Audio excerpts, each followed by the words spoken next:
Hello दोस्तों। आज मैं प्रफुल्ल महाजन आपके साथ में मटेरियल इंजीनियरिंग मटेरियल्स का टॉपिक डिस्कस करने वाला हूं। और इसके साथ में ही हम आज जानेंगे कि इंजीनियरिंग में कितने सारे मेटल्स यूज़ किए जाते हैं, इनके बारे में स्टार्टिंग से लेकर के लास्ट तक के जो जो भी पॉइंट्स होंगे जो कि हमारे लिए इम्पोर्टेंट होंगे, उन सभी के बारे में आज स्टार्ट करने वाले हैं इस चैप्टर को। ठीक, तो चलिए इंजीनियरिंग मटेरियल को, जैसे कि आपको इमेज में दिख रहा है, सब्जेक्ट का नाम है आपका इंजीनियरिंग मटेरियल। इंजीनियरिंग मटेरियल में मैंने आपको अलग अलग इमेजेस के थ्रू दिखाने का प्रयास ये किया है कि भाई आपके मेटल्स बहुत सारी वैरायटी में मटेरियल्स होते हैं और सभी के अपने अपने क्वालिटी के अकॉर्डिंग अलग अलग वर्क होते हैं। ठीक है, इतने सारे मटेरियल्स तो है अवेलेबल, लेकिन आगे चलकर अगर हम एक बेहतर इंजीनियर बनना चाहते हैं तो इन सब के बारे में हमें इनकी क्वालिटी बेसिक इन्फॉर्मेशन हमें पता होना चाहिए, ताकि इनकी क्वालिटी के बेसिस पर हम इसे आगे यूज़ में ला सके और अपना काम आसान कर सके। तो यही इन मेटल्स के बारे में ही हमें आज स्टडी करनी है। ठीक, तो चलिए आगे बढ़ते हैं इस टॉपिक को और स्टार्ट करते हैं आगे का अगला पैराग्राफ। जैसा कि आपको दिख रहा है serial number, detail, course content की, भाई कंटेंट में मैं आपके साथ में क्या क्या चीज़ें डिस्कस करने वाला हूँ उसके बारे में यहाँ पे हम चर्चा करेंगे। सबसे पहले आपको दिख रहा होगा कि इंजीनियरिंग मटेरियल्स के बारे में, कि इंजीनियरिंग मटेरियल क्या होता है। देन सेकेंड अगर हम बात करें तो मैकेनिकल प्रॉपर्टी एंड टेस्ट की, भाई मटेरियल्स की सेकेंड यूनिट में हम चर्चा करेंगे कि मैकेनिकल प्रॉपर्टीज़ क्या होती है और साथ ही में उसके ऊपर हम कौन कौन से टेस्ट परफॉर्म कर सकते हैं। अगली बात करते हैं हम आगे हीट ट्रीटमेंट की, कि हीट ट्रीटमेंट क्या होता है। भी मटेरियल के बारे में हमने जान लिया, सेकंड में हमने उसके ऊपर प्रॉपर्टीज़ की जान ली, देन उसके बाद उसके ऊपर किए जाने वाले टेस्ट के बारे में जानकारी प्राप्त कर ली, और फिर लास्ट हम देखेंगे, सॉरी थर्ड नंबर पे हम देखेंगे इसमें हीट ट्रीटमेंट की, भाई मटेरियल की प्रॉपर्टी अगर हमें उस पर इम्प्रूवमेंट करना है अपने अकॉर्डिंग तो उसमें हमें हीट ट्रीटमेंट करना होता है। तो वो थर्ड यूनिट में हम पढ़ने वाले हैं हीट ट्रीटमेंट के बारे में। अगली जो यूनिट होगी आपकी थर्मोडायनेमिक्स में होगी, जिसमें कि हम थर्मल से रिलेटेड चीज़ें पढ़ने वाले हैं। नेक्स्ट फिफ्थ यूनिट जो होगी आपकी वो आईसी इंजन के बारे में होगी, कि आईसी इंजन में किस किस तरह का फंक्शन होता है, आपकी बसेस, गाड़ी जो भी है, अपने के जितने भी इक्विपमेंट चलते हुए दिखते हैं तो ये किस प्रिंसिपल पर चलते हैं, कैसे इनकी मैकेनिज्म होती है, ये सारी चीज़ें हम इसमें पढ़ने वाले हैं। फिर अगला होगा आपका एयर कंप्रेशर, कि एयर कंप्रेशर के बारे में हम आगे जानेंगे।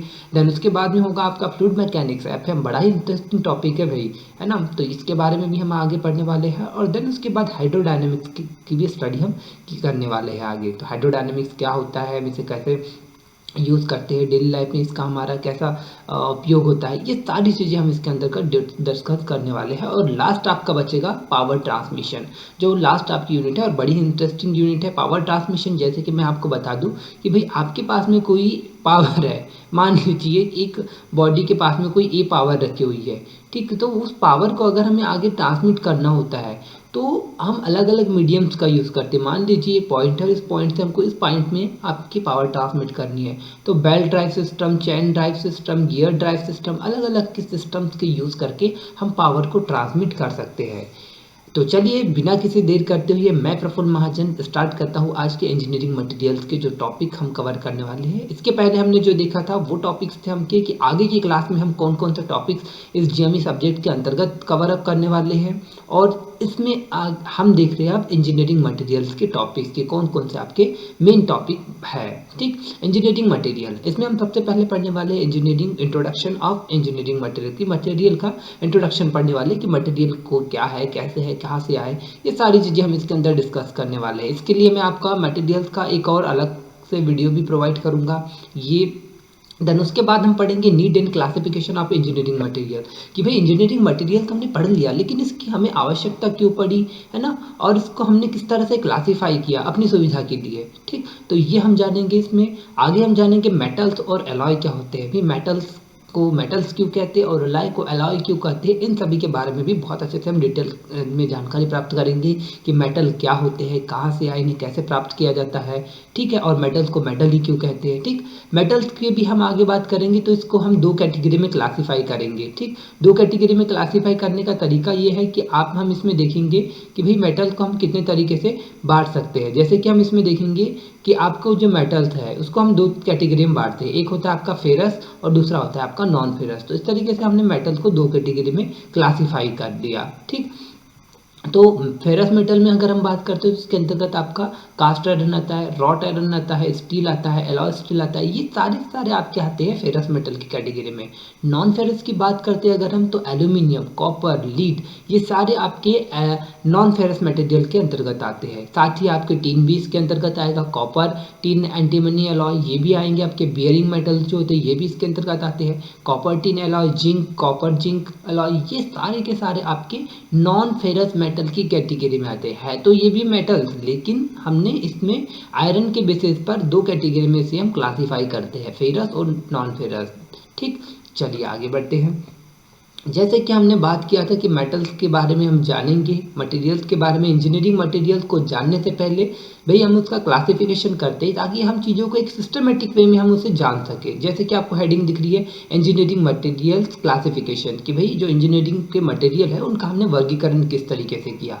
तो इंजीनियरिंग मटेरियल्स की वर्गीकरण की अगर हम बात करते हैं तो हमने इसको दो कैटेगरी में बांटा है, एक मेटल एलॉय की और दूसरा की नॉन मेटल की। जैसे कि आपको नाम से स्पष्ट हो रहा है कि मेटल्स मतलब कि जिसमें आपका मेटल्स को हमें आगे स्पेसिफाई करेंगे कि जो धातु होती है और दूसरा अधातु है, या जिसमें कि जैसे कि आपका धातु की अगर हम बात करते हैं, मेटल्स की बात करते हैं, तो इसको हम दो कैटेगरी में क्लासीफाई कर देते हैं, स्टील, दूसरा है स्टेनलेस स्टील, उसके बाद है कास्ट आयरन। और नॉन फेरस की अगर बात करें, अभी हमने देखा था aluminium, copper, zinc, titanium, tungsten, ये आपके आते हैं नॉन फेरस मटेरियल के अंतर्गत।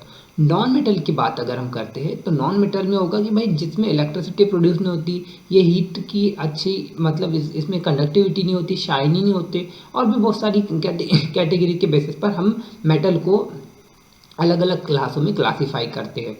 तो नॉन मेटल की अगर हम बात करें तो ये तीन तरीके से होते हैं नॉन मेटल आपका। एक होता है थर्मोप्लास्टिक, दूसरा होता है आपका थर्मोसेट्स, और तीसरा होता है आपका इलास्टोमर्स। ठीक है, थर्मोप्लास्टिक की अगर बात करते हैं कि थर्मोप्लास्टिक के अंतर्गत क्या क्या चीज़ें आती है, तो ये आता है एक्रिलिक, दूसरा आता है नाइलॉन, फिर आता है एबीएस, फिर आता है पॉलीथीन, फिर आता है पॉलीकार्बोनेट, और फिर आता है पीवीसी, पॉलीविनाइल क्लोराइड। ये आते हैं आपके थर्मोप्लास्टिक के अंतर्गत, जो कि एक नॉन मेटल है। ठीक, अगली बात करते हैं आपका थर्मोसेट्स के बारे में। तो थर्मोसेट्स मतलब फिनोलिक, और फिर आता है पॉलीमाइड, उसके बाद में पॉलिस्टर, ये सारे आपके आते हैं थर्मोसेट्स के अंतर्गत। फिर इलास्टोमर्स की बात करते हैं, रबर जो होता है आपका, और फिर होता है पॉलीरिथेनिन, और फिर उसके बाद होता है सिलिकॉन, ये सारे आपके आते हैं क्या इसके अंतर्गत, इलास्टोमर्स के अंतर्गत। ठीक, चलिए, तो हमने क्लासिफिकेशन देखा। आई होप कि आपको चीज़ें बहुत अच्छे से समझ में आई होगी। ठीक, अब जानेंगे हम कि what are the engineering material, की इंजीनियरिंग मटेरियल्स क्या होते हैं। ठीक, इंजीनियरिंग मटेरियल की अगर हम बात करते हैं तो engineering material are materials that are used not only in the field of engineering but in a day to day basic because of their properties and characteristics. तो अगर हम बात करते हैं इंजीनियरिंग मटेरियल, सिर्फ वे मटेरियल नहीं है कि जिसे कि हम सिर्फ इंजीनियरिंग पर्पज से हम यूज़ करें, इंजीनियरिंग वर्क में यूज़ करें। भाई ये हमारे रोज़मर्रा के दैनिक जीवन में उपयोग होने वाले पदार्थ हैं, जिसको कि उनके प्रॉपर्टी के बेसिस पर हम अपने अलग अलग कार्यों में उपयोग में लाते हैं। ठीक, आगे अगर हम बात करते हैं, this materials enable people to explore in the design and implementation of new product to improve the quality of our modern life. Proper study of this material is necessary in order to exploit all the great characteristics that makes us want a better lifestyle. जैसे कि हम बात कर रहे हैं इसमें, this materials enable people to explore in the design and implementation of new product. जैसे कि इसमें बात कर रहा है कि भाई इन मटेरियल की स्टडी हम क्यों कर रहे हैं, कि भाई जो लोग होते हैं, अगर जो इसकी डिज़ाइनिंग कर रहा है, अगर वो पढ़ने में इसे वो जानता है, समझता है इन चीज़ों के बारे में, तो इसमें और भी नए नए इम्प्लीमेंटेशन ला सकता है, नए सुधारात्मक परिणाम ला सकता है अलग अलग प्रोडक्ट्स में, जो कि हमारी लाइफ को बहुत अच्छा बना सकते हैं, हमारी मॉडर्न लाइफ को और इम्प्रूव कर सकते हैं। आगे कहा है proper study of this material is necessary, इन पदार्थों की एक सिस्टमेटिक वे में स्टडी करना बहुत ही ज़रूरी है, ताकि हम इसकी और भी क्वालिटी या गुण धर्मों में परिवर्तन करके और अपनी लाइफ साइकिल को बेहतर बना सके। ठीक, तो ये हमारा इस इंजीनियरिंग मटेरियल सब्जेक्ट को पढ़ने का उद्देश्य है। भाई देखिए, जब भी हम किसी चीज़ को पढ़ रहे होते हैं तो हमारे साथ में पर्पस बिल्कुल क्लियर होना चाहिए, क्योंकि अगर हमारे पास पर्पस क्लियर होगा तो हम उसे एक रीज़न के साथ में, समझदारी के साथ में पढ़ते हैं कि भाई आगे चल के हमारे दैनिक जीवन में ये उपयोगी है। अदरवाइज़ बिना मतलब के तो मनुष्य की एक स्वभाव ही है कि वो कोई काम नहीं करता। तो इसलिए ज़रूरी है कि आप किसी भी चीज़ को अगर पढ़ रहे हैं तो पहले आपके दिमाग में हमेशा ये क्वेश्चन आना चाहिए, ठीक, कि भाई हम क्यों पढ़ रहे हैं, कहाँ से पढ़ रहे हैं, कैसे पढ़ेंगे, किस लिए पढ़ रहे हैं, क्या रीज़न है, क्या यूज़ होगा। ये सारे स्वार्थ हमारी पढ़ाई में होने चाहिए, तब हम उसे मन लगा करके पढ़ सकते हैं और आगे वो हमारे लिए एक उपयोगी पढ़ाई साबित हो सकती है। अदरवाइज आप समझदार हैं। चलिए आगे बढ़ते हैं। इंट्रोडक्शन की अगर आप बात करें मटेरियल साइंस की, तो सबसे पहले जैसे मैंने आपको बताया कि भाई हमारे इसमें क्वेश्चन आने चाहिए, क्वेश्चन जनरेट होना बहुत ज़रूरी है अगर हम पढ़ रहे हैं किसी टॉपिक को। तो सबसे पहले हम बात करते हैं व्हाट इज़ मटेरियल, पहला क्वेश्चन। दूसरा question what is material science, और थर्ड क्वेश्चन है आपका व्हाट इज़ मटेरियल इंजीनियरिंग। ये आपके 3 तरह के आपके ये टॉपिक है, ठीक। तो हम बात करते हैं सबसे पहले आपका जो टॉपिक है तो व्हाट इज मटेरियल की। तो मटेरियल मतलब basic substance that have mass and occupy space, मतलब कि एक ऐसा सब्सटेंस जिसका कोई द्रव्यमान है और वह वातावरण में एग्जिस्ट करता है, उपस्थित है ना, अपनी अस्तित्व को कायम रखता है, वो आपका कहलाता है मटेरियल। अगर दूसरे पॉइंट की बात करें, इट कैन बी नेचुरल और ह्यूमन मेड। अब जरूरी नहीं है कि मटेरियल आपका सिर्फ नेचुरल ही हो, भाई नेचुरल भी हो सकता है या फिर हम किसी लेबोरेटरी या फिर अदर जगह में इसे हम अपने एक आर्टिफिशियल मटेरियल जनरेट कर सकते हैं, ठीक। थर्ड अगर हम बात करते हैं पॉइंट की, तो देयर आर नाउ अबाउट, कितनी बात किया है इसमें, 3 लाख डिफरेंट नोन मटेरियल्स, मतलब अभी तक के हमारे जो है 3 लाख आपके मटेरियल अभी तक के डिस्कवर हुए हैं, ठीक है। ठीक, आगे अगर बात करते हैं हम व्हाट इज मटेरियल साइंस की, मटेरियल साइंस क्या होता है, अगला क्वेश्चन है हमारा। तो material science involve investigation the relationship that exist between the structure and property of material. Material science भाई जो आपका साइंस होता है वो होता है, जैसे हमने आगे लास्ट क्लासेस में पढ़ा है 10th में 9th में कि साइंस क्या होता है, भाई किसी चीज़ का एक सिस्टमेटिक वे में अध्ययन करना आपका साइंस कहलाता है। तो वही आपका साइंस में कि मटेरियल साइंस मतलब इनमें हम मटेरियल के स्ट्रक्चर के, उसमें आपस में जो बॉन्डेशन बनती है उसके रिलेशनशिप के बारे में हम स्टडी करेंगे, उसके प्रॉपर्टीज़ के बारे में स्टडी करेंगे। वो जो सारी स्टडी एक कंबाइंड फॉर्म में कहलाएगी, वो आपकी कहलाएगी मटेरियल साइंस। अगली बात करते हैं what is material engineering. Material engineering क्या है, तो material engineering involve on the basis of this structure property correlation design engineer the structure of a material to produce a predetermined set of property। मतलब कि अगर आप बताना चाह रहे हैं इसके द्वारा कि मटेरियल इंजीनियरिंग क्या होती है, कि मटेरियल इंजीनियरिंग में बहुत सारी चीज़ें इंक्लूड होती है ना। इसमें उसकी बेसिक प्रॉपर्टी इंक्लूड रहेगी मटेरियल की, उसकी कोरिलेशन रहेगी, उसकी डिज़ाइन कैसी होगी, उसका स्ट्रक्चर कैसा होगा, मटेरियल किस तरह से हमें प्रोड्यूस होगा, ये सारी चीज़ें हम उसमें प्री डिटरमाइन करके लेके चलते हैं। वो जो आपकी कंबाइन फॉर्म में स्टडी कहलाएगी, वो जो आपका जो एक तरह से डेटा कहलाएगा, वो कहलाएगा आपका मटेरियल इंजीनियरिंग। तो मटेरियल इंजीनियरिंग में हम चीज़ों को बहुत बेहतर तरीके से समझते हैं, चीज़ों के प्रत्येक गुणधर्मों के बारे में पता करते हैं कि भाई मटेरियल आया कैसे, कहाँ से बना, क्या प्रॉपर्टी होगी उसकी, क्या उसके ऊपर अगर हम कोई लोड लगा रहे तो क्या इम्पैक्ट होगा। ये सारी चीज़ें आपकी इसमें इन्वॉल्व होगी, इसमें मटेरियल इंजीनियरिंग में, ठीक। उसके डिज़ाइनिंग से लेके, उसके प्रॉपर्टी से लेके, उसके परफॉर्मेंस तक के, या उसकी ड्यूरेबिलिटी, ये सारी चीज़ें उसमें इंक्लूड रहेगी, ठीक। अगर हम बात करते हैं क्लासिफिकेशन ऑफ मटेरियल प्रॉपर्टी, मतलब मटेरियल्स की अगर हम प्रॉपर्टी की क्लासिफिकेशन की अगर बात करते हैं तो हमने देखा कि मटेरियल की प्रॉपर्टी को हम 4 तरीके से क्लासीफाई कर सकते हैं। पहला क्लासिफिकेशन की अगर हम बात करते हैं तो केमिकल, दूसरा अगर हम बात करते हैं तो फिजिकल, तीसरी अगर हम बात करते हैं तो मैकेनिकल, और चौथी बात करते हैं वो डायमेंशनल।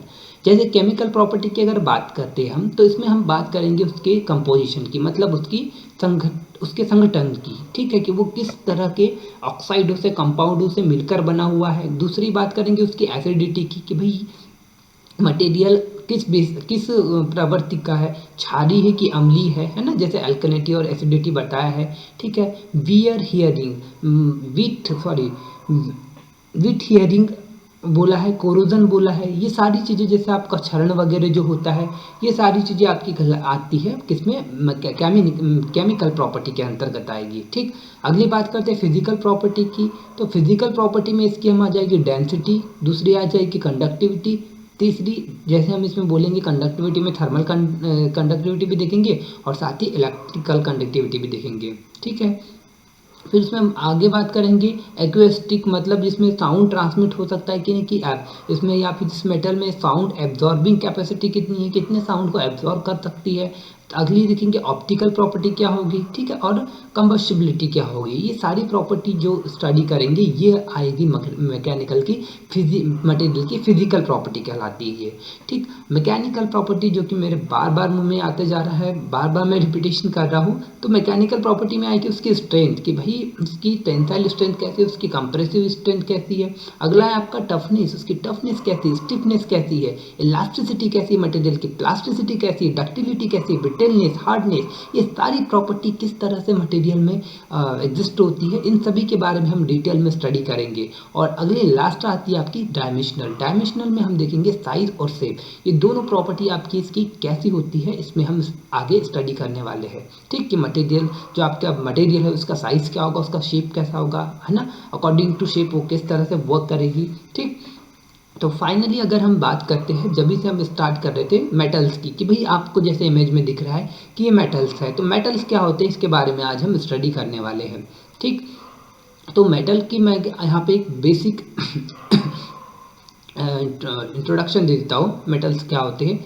जैसे कि अगर हम बात करते हैं मेटल की, तो जो मेटल्स होते हैं, मेटल को पहचानने का बड़ा ही सिंपल तरीका है। मेटल को हम इस तरीके से पहचान सकते हैं, जैसे कि आप देख रहे हैं मेटल मतलब कि जिसके जो आउटर मोस्ट सेल है ना, इसको मेटल तो वैसे आपकी जैसे पीरियोडिक टेबल में अगर आप देखते हैं तो पीरियोडिक टेबल में आपको मेटल्स दिखाई देते हैं। मैं आपको कोशिश करूंगा कि अगले वीडियो में इसका एक सेपरेट वीडियो बनाऊं कि कहाँ से कितने तक के आपके पीरियोडिक टेबल में मेटल्स अवेलेबल होते हैं। तो चलिए हम इसको समझ लेते हैं। यहाँ पे मेटल्स मतलब एक बड़ी बेसिक डेफिनेशन है जो आपकी बैलेंस सेल है। भाई आपकी कोई भी चीज़ का कोई भी वस्तु है उसका सबसे सूक्ष्मतम जो उसका स्ट्रक्चर देखा जाए तो वो उसका परमाणु होता है। और परमाणु में अगर हम देखें तो यहाँ पर आपका बीचों बीच में होता है आपका न्यूक्लियस, जिसमें कि न्यूट्रॉन और प्रोटॉन पाए जाते हैं और बाहर उसके ऐसे गोल गोल शेल बने हुए रहते हैं।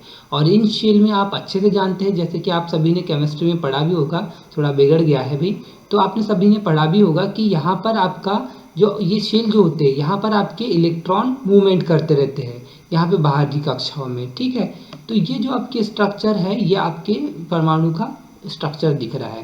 तो जिसकी आउटर मोस्ट सेल में, जैसे कि यहाँ पे एक शेल हो गया, ये सबसे पहला, फिर दूसरा शेल हो गया, फिर तीसरा शेल, फिर चौथा शेल, फिर पांचवा शेल। तो ऐसे आउटर मोस्ट सेल में किसी भी जो आपकी परमाणु होते हैं उसमें 1, 2, 3 इस तरीके से इतनी संख्या में अगर इलेक्ट्रॉन्स आउटर मोस्ट सेल में मूवमेंट कर रहे हैं तो इसे हम कहेंगे मेटल, ठीक। ये हमारे मेटल्स कहलाएंगे, ठीक।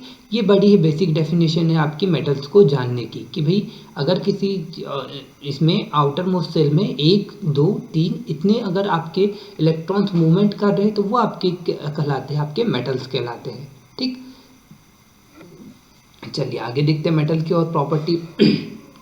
मेटल्स की प्रॉपर्टी में जैसे हम देखते हैं तो थोड़ा सा मेटल्स को पढ़ने से पहले हम थोड़ा मटेरियल को एक बार अच्छी तरह से समझ लेते हैं कि मटेरियल्स हमने किस तरीके से जानते हैं। मटेरियल्स की अगर बात करते हैं, there are hundreds of metals which are used in engineering. मतलब इंजीनियरिंग की अगर हम बात करें तो बहुत सारे ऐसे मटेरियल अवेलेबल है जिसका कि इंजीनियरिंग में यूज़ किया जाता है। आगे अगर हम देखते हैं कि all the metals are existed from the quarries in the form of ores, मतलब कि जितने भी आपके मेटल्स होते हैं ये ओर के फॉर्म में प्रकृति में होते हैं, ठीक है, एस्क के रूप में मिलते हैं।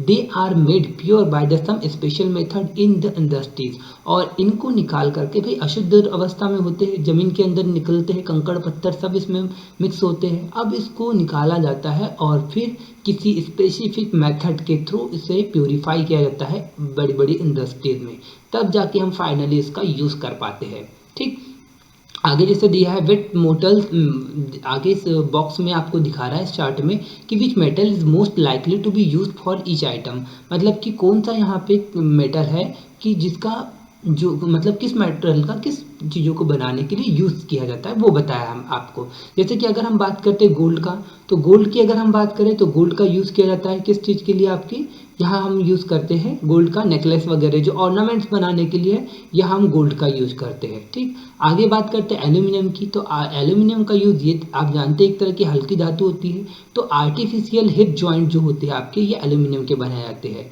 ठीक है, आयरन की अगर हम बात करें तो ये इलेक्ट्रिकल वायरिंग में इसका यूज़ किया जाता है आपका आयरन का। कॉपर का अगर हम बात करते हैं तो इसका यूज़ किया जाता है आपके ब्रिज जो होते हैं, क्योंकि भाई कॉपर हल्की होती थोड़ी, तो इसका यूज़ हम ब्रिज बनाने के लिए किया करते हैं। दूसरा होता है तब का टाइटेनियम, तो टाइटेनियम का होता है कि जो ड्रिंक्स कैन जो होती है उसको बनाने के लिए आपका यूज़ किया, उसमें जो होता है यूज़ आपके टाइटेनियम का यूज़ किया जाता है। तो इस तरह से हमने कुछ मेटल्स के बारे में देखा। ठीक, आगे हम बात करते हैं द प्रॉपर्टीज ऑफ मेटल्स, कि भाई किसी भी चीज़ को, जैसे मैंने आपको बताया था कि मेटल्स को अगर हमें जानना है तो उसे हम जानने के लिए एक यहाँ पर यूज़ करते हैं कि भाई किसी भी चीज़ को उसकी प्रॉपर्टी के थ्रू हम बहुत अच्छी तरीके से जान सकते हैं। ठीक है, अगर आपको किसी चीज़ की डेफिनेशन नहीं पता हो लेकिन उसकी अगर आपको एक दो प्रॉपर्टी पता हो तो आप उस चीज़ को बहुत अच्छे तरीके से डिफाइन कर सकते हैं। तो वही यहाँ चीज़ें हम देखने वाले हैं।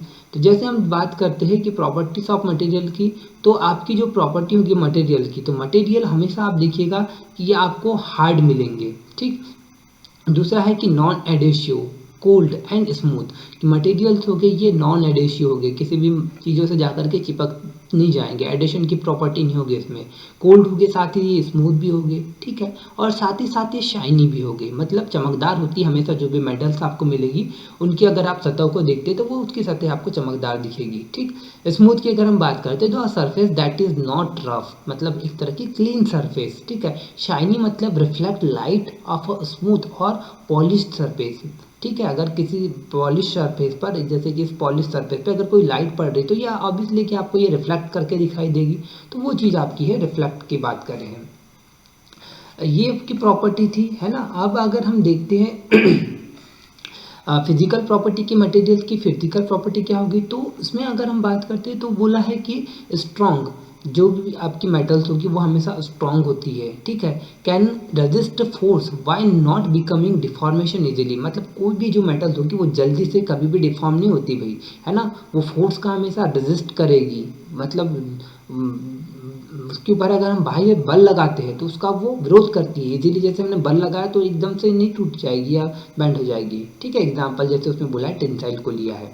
डक्टाइल एंड मेलिएबल, डक्टाइल और मेलिएबल ये आपकी है मैकेनिकल प्रॉपर्टी के अंतर्गत आती है और साथ में इसे फिजिकल में भी लिया है। तो इसमें अगर हम बात करें कि डक्टाइलनेस क्या होती है, can be made into wire और थिन शीट, मतलब अगर आपकी मेटल डक्टाइल है तो उसके द्वारा हम पतले से पतले उसके वायर ड्रॉ कर सकते हैं। दूसरी और चीज़, अगर वो मेलिएबल है तो उसको हम पतली से पतली चादरों में भी परिवर्तित कर सकते हैं। तो ये जो प्रॉपर्टी कहलाती है उसकी डक्टाइल और मेलेबिलिटी कहलाती है। ये मटेरियल की एक बेसिक प्रॉपर्टी है। ठीक, टफ भी होती है, टफ मतलब डोंट ब्रेक इजीली, जैसे ही आप उसको तोड़ने जाएंगे तो ऐसा नहीं कि हाथ लगाया और टूट गया, वो बिल्कुल जल्दी से ब्रेक नहीं होगी। ठीक है, तो इससे हम कह सकते हैं कि मटेरियल आपकी टफ है। ठीक, electrical, thermal and acoustic conductivity. ठीक है, तो इसमें बोला है कि they they will good they are good conductor for electricity, heat and sound, ये इसके द्वारा वही विद्युत एवं ऊष्मा दोनों का एक तरह से कंडक्टिविटी बोलना जाए, है ना, चालकता बहुत अच्छी होती है, और साउंड की भी इसमें बहुत अच्छे से एक साउंड की भी पास से सुन सकता है अच्छे तरीके से। भाई जब आप किसी बर्तन के ऊपर चम्मच से आप बजाते हैं तो उसमें अगर जैसे आप कान लगाते हैं तो भाई आपको साउंड सुनाई देते हैं ना बेहतर तरीके से। उसी के कंपैरिजन में आप एक नॉन मेटल को ले लो, मान लीजिए आप लकड़ी को बजा रहे हो, तो क्या लकड़ी और आपकी कोई मेटल की चीज़ है, जैसे थाली ले लीजिए, दोनों के ऊपर एक जैसे चम्मच से आप एक ही समान फोर्स से उसके ऊपर हिट कर रहे हैं, तो आपको दोनों में साउंड में डिफरेंस देखा सुनाई देगा। और वो होगा कि सबसे ज़्यादा साउंड आपको थाली में सुनाई देगा जो कि एक मेटल के पीस है, और दूसरा आपको लकड़ी में कम सुनाई देगा because this is a non metal. ठीक, तो ये हमने देखा। अगली प्रॉपर्टी देखते हैं मैग्नेटिक की। मैग्नेटिक प्रॉपर्टी क्या होगी, तो मैग्नेट अट्रैक्ट सम मेटल्स। जो मेटल्स होती है वो यूजुअली जो आपकी फेयरस मेटल्स होती है, ये स्पेशली वो होती है हमेशा मैग्नेट से अट्रैक्ट होती है, मतलब इसमें चुंबकीय आकर्षण का गुण पाया जाता है। ठीक, फ्यूजिबल अगर हम बात करते हैं कि मटेरियल फ्यूजिबल होती है, मतलब इसमें बोला है कि can be easily welded to other metallic object, मतलब इसको आसानी से दूसरे फ्यूज करके मतलब मेल्ट करके दूसरे ऑब्जेक्ट के ऊपर जोड़ा जा सकता है।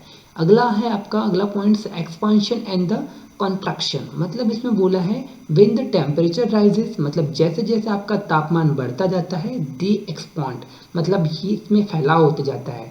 And when it falls they contract, मतलब जैसे टेम्परेचर का कम हुआ तो धीरे धीरे धीरे धीरे वो सिकुड़ने भी लगती है। ठीक, जैसे हम एग्जांपल देख सकते हैं कि भाई गर्मियों के दिनों में आपकी रेलवे ट्रैक पे बहुत ज़्यादा सावधानी रखी जाती है, क्योंकि होता है कि टेम्परेचर के कारण वो पटरियों में मेटल है भी उनमें फैलाव होने लगता है, तो वो थोड़ी तिरछी हो जाती है और इससे खतरा बढ़ जाता है ट्रेन के डीरेल होने का। तो इसीलिए समय समय पे इसका इंस्पेक्शन किया जाता है, कहीं मटेरियल हाई टेम्परेचर के कारण एक्सपांड तो नहीं हुआ। और कॉन्ट्रैक्शन की बात करते हैं तो ये ठंड के दिनों में मटेरियल आपके सिकुड़ भी जाते हैं। ठीक, अगला पॉइंट अगर हम देखते हैं प्लास्टिक एंड इलास्टिक, तो भी सम मेटल्स आर इलास्टिक, है ना। इलास्टिसिटी मतलब अगर हमने उसको फोर्स लगाया, फोर्स लगाने के बाद में जोर से खींचा, ठीक है, और खींचने के बाद में वो परमानेंट अपनी पोजीशन में अगर मेटल जाता है तो वो उसकी प्लास्टिक प्रॉपर्टी होगी। लेकिन अगर हमने उसको फोर्स को छोड़ भी दिया और फिर वो छोड़ने के बाद में दोबारा से अपनी ओरिजिनल पोजीशन में अगर कोई बॉडी आ रही है तो वो उसकी इलास्टिसिटी कहलाती है। तो इसमें बोला है some metals are elastic, they can bend and return to their original shape when they are affected by the external force. वही बोला है जैसे मैंने आपको समझाया था कि एक्सटर्नल बाह्य बल अगर हम छोड़ देते हैं तो जो इलास्टिक बॉडी है वो मेटल्स है वो अपने ओरिजिनल शेप में आ जाती है। ठीक, केमिकल प्रॉपर्टी की अगर बात करते हैं हम ऑक्सीडेशन, ऑक्सीडेशन जैसे आपको इमेज में भी दिख रहा है कि ऑक्सीडेशन यहाँ पे किस तरह से हो रहा है, तो इसमें बोला है react with oxygen in water and air, मतलब अगर इसको कांटेक्ट में अगर हम रखते हैं वाटर एयर के और ऑक्सीजन के, तो इसमें ऑक्सीडेशन की प्रोसीजर होने लगती है और ये धीरे धीरे धीरे धीरे इसका क्षरण होने लगता है। ठीक है, अगले देखते हैं इकोलॉजिकल प्रॉपर्टीज, क्या होती है इसकी इकोलॉजिकल प्रॉपर्टीज, तो बोला है रिसाइकलेबल एंड रीयूजेबल, मतलब कुछ मेटल्स ऐसी भी होती है जिन्हें हम रिसाइकल भी कर सकते हैं और दोबारा से फिर से रीयूज कर सकते हैं। जैसे बात करते हैं इसमें मोस्ट मेटल्स आर रिसाइकलेबल, बहुत सारी ऐसे मेटल्स हैं जिनको हम रिसाइकलिंग कर सकते हैं। ठीक, when they have been used, मतलब ऐसा नहीं कि मेटल को आपने एक बार यूज़ कर लिया और उसके बाद अब वो दोबारा यूज़ नहीं होने वाले। जैसे आपकी पॉलीथीन बैग्स होती है, आपको उस घर में सामान लेकर आते हैं लेकिन जैसे आपने खाली कर दिया उसे फेंक देते हैं क्योंकि वो दोबारा कोई काम की नहीं रहती। तो लेकिन आपकी जो मेटल्स होती है काफ़ी मेटल्स तो उसको दोबारा हम यूज़ में ले सकते हैं। ठीक, तो बोला है when they have been used they can be produce to be used again. ठीक, टॉक्सिक की अगर बात करते हैं कि टॉक्सिक क्या होता है, some metals such as the lead और मर्क्यूरी, जो कुछ आपकी मेटल्स है इनमें टॉक्सिक प्रॉपर्टी पाई जाती है ना। मर्क्यूरी जो होती है आपकी, एक और लीड जो होता है, ये आपकी या present a dangerous to human being and their environment, मतलब अगर भाई अगर ह्यूमन के मुंह के अगर बाकी अगर बॉडी के कांटेक्ट में आती है तो भाई ये ह्यूमन और एनवायरनमेंट के लिए दोनों के लिए बहुत ही डेंजरस होती है, यहाँ तक कि आपकी जान भी जा सकती है। तो इस तरह से हमने देखा कि आपकी जो मेटल्स होती है उसको हमने किस तरीके से उनके प्रॉपर्टी के बेसिस पे अलग अलग क्लास में क्लासीफाई किया गया है। आगे अगर हम बात करते हैं where and how metals are obtain, मतलब आपकी मेटल्स कहाँ से मिलती है। भाई मेटल्स के बारे में इतनी स्टडी हमने कर लिया पर भाई ये आई कहाँ से, इसे लाया कहाँ से, भाई ऐसा तो नहीं कि आसमान से टपक गई। ठीक, तो चलिए हमें जानते हैं इसे कि कहाँ से मिली कैसे मिली। तो metals are taken from the mineral content in rock, मतलब मेटल्स एक तरह का आपका मिनरल कंटेंट है जो कि आपकी चट्टानों के द्वारा प्राप्त किया जाता है ना, रॉक्स से। ठीक, तो इन चट्टानों के द्वारा प्राप्त किया जाता है। तो चट्टानें कहाँ होती है, एक तो अर्थ सरफेस पे होती है या फिर अंडरग्राउंड में भी होती है। तो ये दो तरह से आपकी जो चट्टानें होती है, रॉक्स होती है, वो आपकी एग्जिस्ट करती है। तो वही उनके मिलने के बेसिस पर हमने उसको दो क्लास में क्लासीफाई किया गया है। तो पहले जैसे अगर हम बात करते हैं सरफेस माइनिंग, सरफेस माइनिंग मतलब मॉइल माइनिंग के थ्रू हम मेटल्स को निकालते हैं, ठीक। तो जो प्रोसीजर होती है इसमें जो वर्क होता है उसको माइनिंग कहते हैं। तो जी सरफेस माइनिंग की बात अगर हम बात करते हैं तो is use when the mineral layer is near the surface, मतलब सरफेस माइनिंग तब यूज़ की जाती है जब आपके जो मिनरल्स होते हैं एकदम सरफेस के पास में ही मिलते हैं, तो तब हम सिर्फ सरफेस माइनिंग करते हैं। लेकिन अगर आपके जो मेटल होते हैं वो अंदर धरती के काफ़ी अंदर पाए जाते हैं, तो तब हमको क्या करना होता है, अंडरग्राउंड माइनिंग करना होता है। तो इसमें बताया है कि underground mining is used when the mineral is deep below the surface, है ना। सरफेस के अंदर अगर होते हैं चीज़ें तो उसे हम निकालने के लिए फिर अंडरग्राउंड माइनिंग का यूज़ करना होता है, ठीक। तो आगे हम देखेंगे फेरस मेटल्स क्या होते हैं, आपके नॉन फेरस क्या होते हैं, ये चार चीज़ों के बारे में आगे हम पढ़ने वाले हैं। तो आज हम अगली टॉपिक में इसे डिस्कस करेंगे।